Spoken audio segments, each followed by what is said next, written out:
training actually really, yeah, put me upside down and really challenged a lot of assumptions that I had, a lot of ways of looking at things, of doing things. It opened my eyes a little bit like, you know, in meditation, you talk about the third eye. It felt like my third facilitation eye got open during that training. All of a sudden, I started understanding a lot of things that I had, yeah, I had taken for granted until then. And it really transformed my practice for good.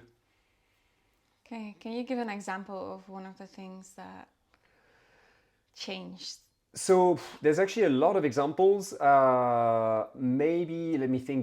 The most obvious, perhaps for me, was to be formally trained also on active listening skills because I mean, to date, I do use them, not all the time, but I use them a lot.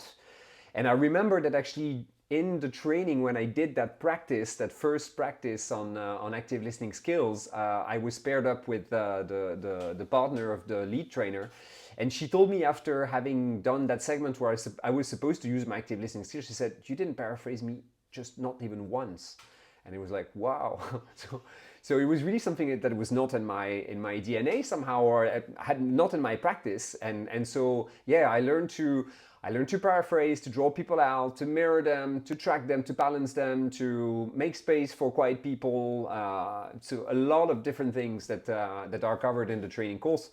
And that was a major epiphany because I think on top of being very, very helpful, almost critical, I would say, in facilitation, they're actually life skills that are helpful for even building your own relationships, whether it be family, friends, romantic relationships. They're just like really, really good skills to have.